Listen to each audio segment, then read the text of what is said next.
یہ آپ کی ممبر ہے. نہیں جی، یہ ہماری ممبر نہیں ہے. ہم کہہ رہے ہیں آپ کی ممبر ہے، پارٹی سربراہ کہتے ہیں نہیں یہ ہماری ممبر نہیں ہے. اس واقعے سے تو تھوڑا بہت آشنا ہوں گے.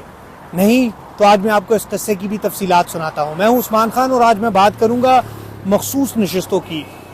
جے یو آئی کی ایک رکن منتخب ہوئی ہے صدف احسان، جس نے حلف بھی اٹھایا، مگر اس کے خلاف جے یو آئی نے یعنی پارٹی سربراہ مولانا فضل الرحمان نے اسپیکر قومی اسمبلی سردار ایاز صادق کو اور چیف الیکشن کمشنر سکندر سلطان راجہ کو خط لکھا اور اس خط میں کہا کہ صدف احسان ہماری ممبر نہیں ہے، ہم اس کو نہیں تسلیم کرتے.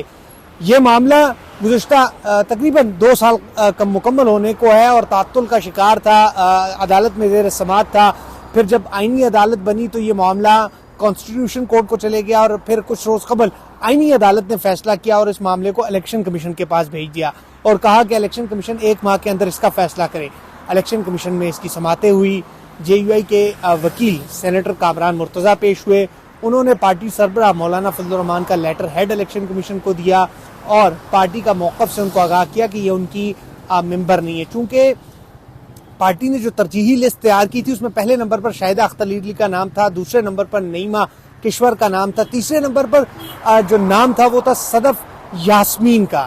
مگر کچھ تکنیکی وجوہات کی بنا پر صدف یاسمین کے کاغذات نامزدگی کچھ جمع نہ ہو سکے اور کچھ اس میں ٹیکنیکل ایشوز آئے تھے، جس بنا پر صدف احسان نے اپنا نام سامنے آئی اور اس نے کہا کہ جی یہ تو میں ہوں، جس میں نہ اس کے آگے فادر کا نام تھا، نہ آئی ڈی کارڈ نمبر تھا، نہ کوئی تفصیلات تھی اور نہ ہی پارٹی سربراہ کی جانب سے اس کو ڈکلیئر کیا گیا تھا. جس کے بعد جے یو آئی نے کمیشن سے رجوع کیا اور کہا کہ جی ہماری یہ صدف احسان ہماری ممبر نہیں ہے، لہٰذا آپ جو ہنا بی بی ہے اس کو جو ترجیحی فہرست میں موجود تھی اس کو آپ ممبر بنائیں اور ہم اس کو قومی اسمبلی کی ممبر تسلیم کرتے ہیں. مگر الیکشن کمیشن بضد تھا کیونکہ چیف الیکشن کمشنر سکندر سلطان راجہ اور کمیشن کے 2 ممبران بلوچستان کے ممبر اور سندھ کے ممبر یہ دونوں 1 سال قبل اپنی مدت مکمل کر چکے ہیں جنوری 2025 میں، اور آئینی ترمیم کے بعد ان کو یہ اختیار ملا تھا کہ جب تک نئے چیف الیکشن کمیشن کا تقرر نہیں ہوگا تو نئے چیف الیکشن کمشنر اور ممبران تب تک یہ کام جاری رکھیں گے جب تک نئے نہیں آئیں گے. تو ظاہری سی بات ہے ایک اتنے اہم عہدے پر بیٹھنا ہے تو پھر حکومت کو اور اداروں کو تو خوش کرنا بنتا ہے نا، کیونکہ اگر حکومت اور اداروں کو آپ خوش نہیں کریں گے تو آپ اس عہدے پر زیادہ دیر بیٹھ بھی نہیں سکیں گے.